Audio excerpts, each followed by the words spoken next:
राम ने आम खाया, सीता ने पत्र लिखा।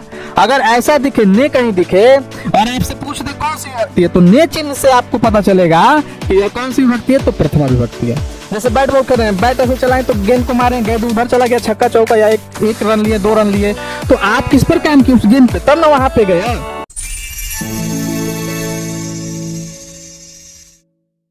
तो चलिए, आशीष पब्लिकेशन के इस प्यारे से चैनल में आप लोगों का फिर से एक बार स्वागत है। हम लोग आज मिले हैं संस्कृत ग्रामर के क्लास 10th बिहार बोर्ड के एक टॉपिक को क्लियर करने के लिए, जिसका नाम है कारक। जिसका नाम क्या है? कारक। यह संस्कृत व्याकरण का बहुत ही मोस्ट इंपोर्टेंट टॉपिक है और इससे बराबर आपको 4 से 5 क्वेश्चन आते रहते हैं। 5 क्वेश्चन तो मान लीजिए 5 मार्क्स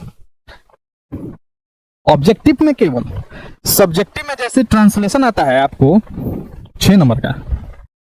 कारक बहुत ही इंपॉर्टेंट टॉपिक है संस्कृत व्याकरण का। इसको आपको हर हाल में पढ़ना ही पढ़ना है। इसे आप इससे रिलेटेड आपसे गद्यांश में से पूछ देगा, इससे रिलेटेड आपसे ऑब्जेक्टिव पूछ देगा, इससे रिलेटेड आपसे ट्रांसलेशन पूछ देगा, पत्र पूछ देगा। पत्र में भी कारक का प्रयोग किया जाता है। तो आइए समझते हैं कारक किसको कहते हैं। किसी क्रिया, यहाँ पे हम क्या लिखे हैं? धातु। किस संस्कृत में क्रिया को क्या कहते हैं? धातु कहते हैं। इंग्लिश में वर्ब कहते हैं। किसी क्रिया यानी धातु को करने में जो सबसे अधिक सहायक होता है, ये सहायता करे, उसे क्या कहते हैं? कारक। जो भी हम लोग कोई भी काम कर रहे हैं, उसको करने में कोई ना कोई हमें सहायता अवश्य करता है। जैसे इस वाक्य में देखिए, राम कलम से पत्र लिखता है। इस वाक्य में लिखना काम हो रहा है, यानी धातु क्या है यहाँ पे? लिखना। इस वाक्य में लिखने में सबसे अधिक सहायक क्या है? कलम। कलम नहीं रहेगा तो लिखाएगा? नहीं लिखाएगा। इसलिए अतः कलम से कारक है। लिखने में सहायता कौन कर रहा है? कलम। इसलिए कलम से क्या है? तो कारक है। अब आगे देखिए, कारक के भेद। कारक के भेद कुल 8 होते हैं। कारक के कितने भेद होते हैं? कुल 8। इनको हम सीरियल वाइज लिख दिए हैं। कर्ता, पहला का कारक कौन होता है? कर्ता। दूसरा कर्म, तीसरा कर्म, संप्रदान, अपादान, संबंध, अधिकरण, संबोधन। कर्ता कारक का चिन्ह होता है ने, और उसके बाद लिखें शून्य। शून्य का मतलब शून्य नहीं, 0 नहीं। यानी कर्ता के ने चिन्ह का प्रयोग हमेशा नहीं होता है। कर्ता के ने चिन्ह का प्रयोग सभी जगह नहीं होता है। भूतकाल के कर्ता के ने चिन्ह का प्रयोग भूतकाल के पहला भेद सामान्य भूत में होता है। कर्ता के ने चिन्ह का प्रयोग भूतकाल के सामान्य भूत में होता है, जो भूतकाल का सबसे पहला भेद है।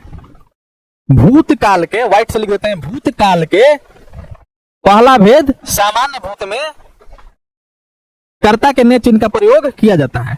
कर्ता कारक को कौन सी विभक्ति कहते हैं? प्रथमा विभक्ति। किसको कहते हैं? कारक के चिन्ह को विभक्ति कहा जाता है। अगर आपको ने दिखे, राम ने आम खाया, सीता ने पत्र लिखा, अगर ऐसा दिखे, ने कहीं दिखे और आपसे पूछ दे कौन सी विभक्ति है, तो ने चिन्ह से आपको पता चलेगा कि यह कौन सी विभक्ति है, तो प्रथमा विभक्ति है।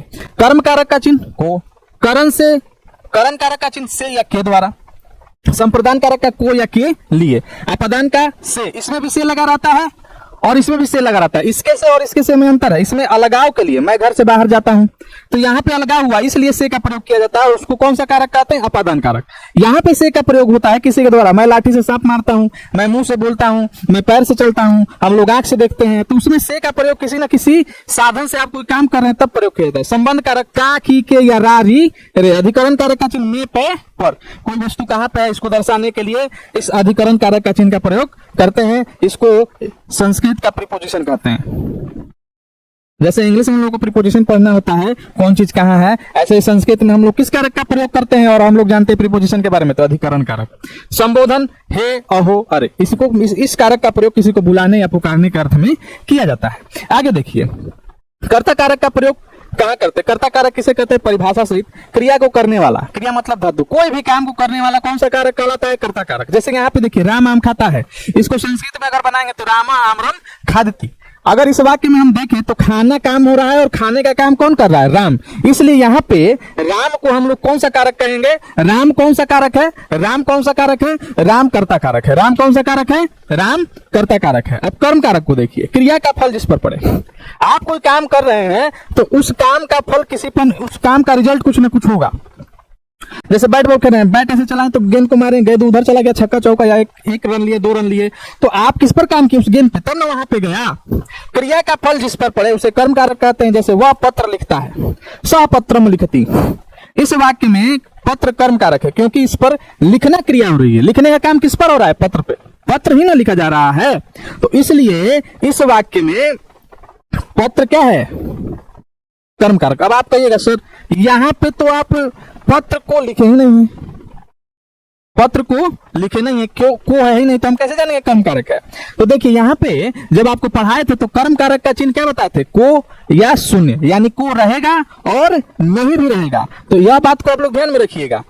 सेंस यह क्रिएट होना चाहिए कि यहाँ पे लिखने का काम किस पे हो रहा है, पत्र पर, यानी पत्र को लिखता है, इसलिए पत्र को कर्म कारक है। करण कारक, जिस साधन से कोई क्रिया की जाए उस साधन में करण कारक यानी तृतीय विभक्ति का प्रयोग किया जाता है। करण कारक को तृतीय विभक्ति, कर्म कारक को द्वितीय विभक्ति कहते हैं। मोहन लाठी से सांप को मारता है, मोहन लाठी से सांप मारता है, मोहन लाठी से सांप मारता है। यहाँ पे सांप को मारने का काम किससे हो रहा है, मारने का काम किससे हो रहा है, लाठी से। इसका संस्कृत क्या होगा, मोहना लघुडेन सर्पम हंति, लाठी से मारने का काम हो रहा है, इसलिए लाठी से कौन कारक है, करण कारक। किसी लाठी के द्वारा मारा जा रहा है, इसलिए लाठी से कौन सा कारक, करण कारक। करण कारक को कौन सा विभक्ति था, तृतीय विभक्ति कहते हैं। संप्रदान कारक, अगर किसी को कुछ दिया जाए या किसी के लिए कुछ किया जाए तो उसे हम संप्रदान कारक कहते हैं, या उसमें हम संप्रदान कारक का प्रयोग करते हैं। जैसे राजा भिखारी को वस्त्र देता है, इसमें राजा किसको वस्त्र दे रहा है, भिखारी को। किसको, भिखारी को। किसको दे रहा है, भिखारी को। तो नृप भिक्षुकाय वस्त्र ददाति, यहाँ पे ये जो है भिक्षुकाय, इसमें संप्रदान कारक का प्रयोग किया गया है। और ये भिक्षुकाय कैसे लिखा है, इसको जब हम ट्रांसलेशन बनाएंगे आप लोगों को बताएंगे तब समझ में आएगा। ठीक है, आशीष पब्लिकेशन के क्वेश्चन बैंक से और क्वेश्चन बैंक और गाइड से आप लोगों को ट्रांसलेशन डील करवाया जाएगा। इससे बाहर क्वेश्चन आने वाला नहीं है, चाहे वो किसी भी सब्जेक्ट का हो। अपादान कारक, इसका चिन्ह क्या होता है, इससे जुदाई। जब कोई वस्तु किसी स्थान से अलग हो या जुदा हो, जुदा का मतलब अलग होना, किसी न किसी चीज से अलग होना। अभी हम पढ़ा रहे हैं, पढ़ा के अपने घर चले जाएंगे, तो इस यहां से हम घर गए तो यहां से अलग हुए ना, तो मैं यहां से घर जा रहा हूं, तो से अलगाव के अर्थ में अपादान कारक का प्रयोग किया जाता है। वह बच्चे घर से विद्यालय जा रहे हैं, चाहे विद्यालय से घर आ रहे हैं, तो एक स्थान से अलग हो रहा है ना। गंगा हिमालय से निकलती है, गंगा पहले हिमालय में थी, निकली तो अलग हुई ना। तो यहाँ पे हिमालय से कौन सा चिन्ह बता रहा है कि यह अपादान कारक है, तो से। कौन सा चिन्ह बता रहा है, तो से। जिस स्थान से कोई वस्तु अलग हो या जुदा हो उस स्थान में अपादान कारक का प्रयोग करते हैं। गंगा हिमालयात निकसरती, गंगा हिमालय से निकलती है। ये वाला ट्रांसलेशन जो बताए हैं, इसको तो हम आपको ट्रांसलेशन बनाएंगे तो बताएंगे, लेकिन यह बहुत ही इंपॉर्टेंट है, ये हर साल ट्रांसलेशन पूछता है, इसको ध्यान में रखिएगा आप लोग। आगे देखिए, संबंध कारक, इसका चिन्ह होता है का, की, के, रा, री, रे। इसको हम लोग षष्ठी विभक्ति भी कहते हैं। संबंध का बोध कराने के लिए इस कारक का प्रयोग किया जाता है। जैसे राम मेरा भाई है, राम मम भ्राता अस्ति, यह मेरा घर है। अयम इदम मम गृहम अस्ति, राम मेरा भाई है, ये तो बता दिए। भारत हमारा देश है, भारत अस्माकम देश अस्ति। मोहन का भाई सोहन है, मोहनस्य भ्राता सोहन अस्ति। यानी जो भी शब्द जिससे कि कारक, संबंध कारक यानी संबंध का बोध हो, रिलेशन का बोध हो, उसमें कौन से कारक का प्रयोग किया जाता है, तो संबंध कारक का। यहाँ पे कौन सा चीज है, तो मम, मम मतलब मेरा, रा री रे बताए, तो मेरा, मेरी, मेरे, हमारा, हमारी, हमारे। तो ये जो रा चिन्ह है, रा दिख रहा है, ये संबंध कारक को इंडिकेट कर रहा है। आगे देखिए, अधिकरण कारक, अधिकरण कारक का चिन्ह होता है मे, पे, पर। किसी भी वस्तु की स्थिति बताने के लिए कि कोई वस्तु कहां पर है, ऊपर है, नीचे है, आगे है, पीछे है, कौन वस्तु कहां पर है, इसका प्रयोग इसको बताने के लिए किस कारक का प्रयोग करते हैं, तो अधिकरण कारक का प्रयोग करते हैं। अधिकरण कारक हम आपको बताएं कि यह प्रीपोजिशन है संस्कृत व्याकरण का। ठीक है, जैसे हिंदी इंग्लिश ग्रामर में आप लोग प्रीपोजिशन पढ़ते हैं, वैसे ही संस्कृत ग्रामर में प्रीपोजिशन नहीं पढ़ना है, उसके जगह पे अधिकरण कारक का प्रयोग करना है, उसको सीखना है। पेड़ पर बंदर है, वृक्षे वानरः अस्ति, पेड़ पर बंदर है। बंदर कहाँ है, पेड़ पर। कौन सा शब्द बताया अधिकरण कारक, तो पर, में, पे, पर। अब आगे देखिए, संबोधन जो लास्ट कारक है आपका, कारक का सबसे लास्ट भेद है। ठीक है, संबोधन के लिए या किसी को बुलाने के लिए, किसी को पुकारने के लिए जिस कारक का प्रयोग करते हैं उसे कौन सा कारक कहते हैं, संबोधन कारक। कोई सब्जी वाला जा रहा है, उसका नाम हम नहीं जानते हैं, तो क्या बोलते हैं, ए सब्जी वाले, ए बोले ना, ए इधर सुनो।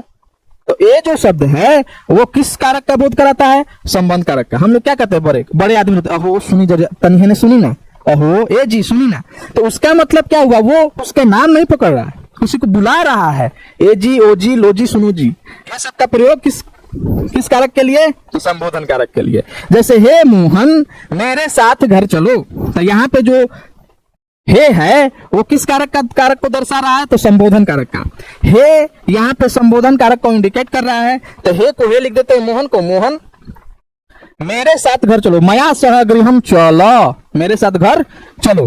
अब लास्ट में हम आप लोगों को एक चीज बता रहे हैं जिसमें सारे कारक का प्रयोग हुआ है वैसे वाक्य को, जिससे आप लोग को यह पता चल जाए कि कब कौन सा चिन्ह आएगा तो हम उसको कौन से कारक के रूप में दर्शाएंगे या इंडिकेट करेंगे। जैसे देखिए, हे राम, सोहन का भाई मोहन ने सीता के लिए घर से बागीचे में जाकर लाठी से आम को तोड़ा।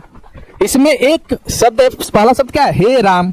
हे जो चिन्ह है, हे, वो किसको इंडिकेट कर रहा है? संबोधन कारक को। किसको इंडिकेट कर रहा है? संबोधन कारक को। किसको इंडिकेट कर रहा है? संबोधन कारक को। सोहन का भाई, यहां पे का जो चिन्ह है, का कौन सा चिन्ह है? का जो चिन्ह है वो संबंध कारक का चिन्ह है। ने कर्ता कारक का, ने कर्ता कारक का, के लिए संप्रदान कारक का, से यहाँ पे घर से अलग हुआ, जुदाई का बोध हो रहा है, इसलिए अपादान कारक। बागीचे में पर कहाँ गया? बागीचे में, तो कौन कारक? अधिकरण कारक।